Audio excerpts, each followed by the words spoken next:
Depois da onda de calor de junho é a onda de calor de julho. Os fenómenos das altas temperaturas repetem-se na Europa e o calor deverá manter-se nos próximos dias. As condições são extremas e inesperadas, mas as populações vão tentando adaptar-se, como refere o repórter da Euronews, Guillaume Desjardins, em França. Embora tenham sido relatadas potencialmente 5 mortes na onda de calor de ontem, ainda estamos longe das 10.000 ou 15.000 mortes relacionadas com a onda de calor de 2003. O governo aprendeu a lição, as pessoas aprenderam a lição e estão agora a ser mais cuidadosas. Os cientistas não têm dúvidas que o fenómeno está relacionado com as mudanças climáticas. Ouçamos o diretor do Centro Copérnicos. Há estudos sobre a atribuição de ondas de calor às alterações climáticas e, por exemplo, na última semana de junho, parecia que era pelo menos 5 vezes mais provável haver este tipo de onda de calor com as alterações climáticas do que sem as alterações climáticas. Por isso, é bastante grave. Holanda e Bélgica registaram temperaturas recorde na quarta-feira. Esta quinta-feira, na Alemanha, França, Bélgica, Holanda, Luxemburgo e Suíça, os termómetros podem rondar e mesmo ultrapassar os 40 graus Celsius.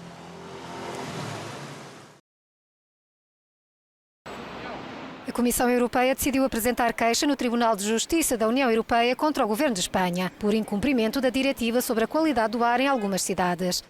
Há muito que os níveis de dióxido de azoto não estão a ser respeitados em Madrid e em Barcelona, explicou o Comissário Europeu para o Ambiente, quinta-feira, em conferência de imprensa em Bruxelas. Sempre fui muito claro sobre a importância da saúde humana. Nesta área não há espaço para concessões. No que se refere à Espanha, a Agência Ambiental Europeia calcula que cerca de 9.000 mortes prematuras por ano são atribuíveis ao dióxido de azoto. Desde 2015 que existia um processo por infração, mas uma recente alteração política parece ter conduzido à decisão de levar o caso a tribunal. O novo governo local de Madrid é constituído por uma coligação do Partido Popular e dos Cidadãos que quer pôr fim ao projeto de redução das emissões poluentes no centro da capital.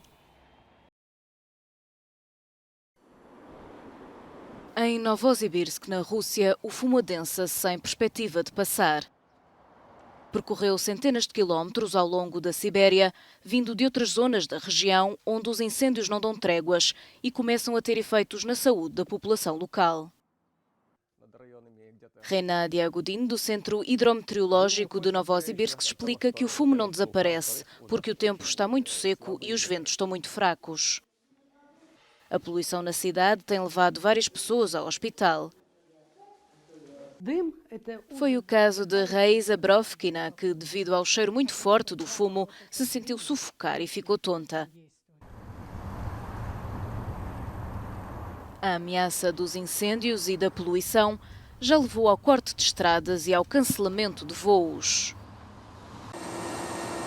As autoridades russas combatem desde junho mais de 100 incêndios.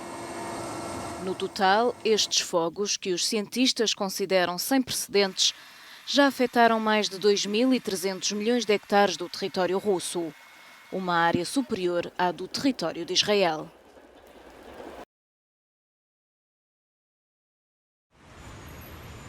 Depois do alerta vermelho de quinta-feira em vários departamentos franceses, o leste do país está ainda sob alerta laranja, com avisos de prudência às populações. A França tem estado com temperaturas nunca imaginadas, como os 42,6 graus de Paris. Na capital, as tréguas chegaram durante a noite e agora já se respira melhor, como revela o repórter da Euronews, Guillaume Desjardins. É um sentimento de alívio aqui em Paris, agora que os termómetros desceram 15 graus durante a noite e que o vento começa a aparecer. O alerta vermelho foi levantado nos 20 departamentos onde tinha sido aplicado, mas há ainda alerta laranja em alguns departamentos do leste.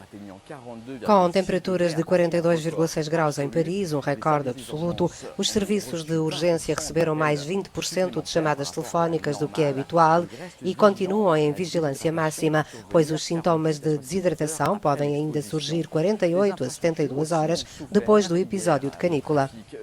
As infraestruturas também sofreram com o calor. Ontem o tráfego foi interrompido na Gare de l'Est por causa de um incêndio e a SNCF continua a pedir aos passageiros que adiem as viagens, se possível, até segunda-feira.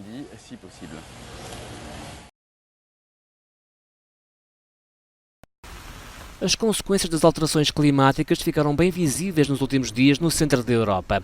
Depois da onda de calor a bater recordes em várias cidades, chegaram as chuvas torrenciais. Em Barcelona, Espanha, sábado foi assim. E em Katowice, no sul da Polónia, o cenário foi este. De Itália não recebemos ainda imagens, mas a agência ANSA adianta pelo menos 2 mortes derivadas das fortes tempestades deste fim de semana. E na Áustria há relatos de granizo do tamanho de bolas de golfe. As tempestades sucederam-se a uma vaga de calor abrasador que, a meio da semana, na Alemanha, deixou praticamente seco o pequeno lago Wurmsee, a norte de Hannover, na Baixa Saxónia, com efeitos devastadores para este pequeno ecossistema.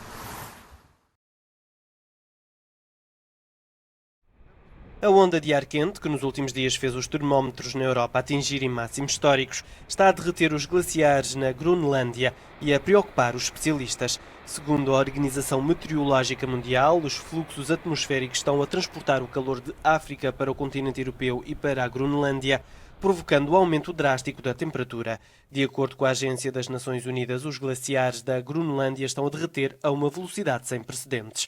Segundo dados do Portal Polar da Dinamarca, só em julho os glaciares perderam 160 mil milhões de toneladas de gelo. Os especialistas estão ainda preocupados com o aumento sem precedentes das temperaturas no Círculo Polar Ártico. Desde junho, a região já registrou mais de 100 incêndios florestais, desde o Alasca, na América do Norte, à região russa da Sibéria, na Ásia.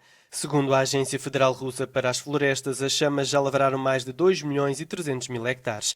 De acordo com a Organização Meteorológica Mundial, só em junho estes fogos emitiram 50 megatoneladas de dióxido de carbono para a atmosfera, o equivalente ao total anual de emissões da Suécia.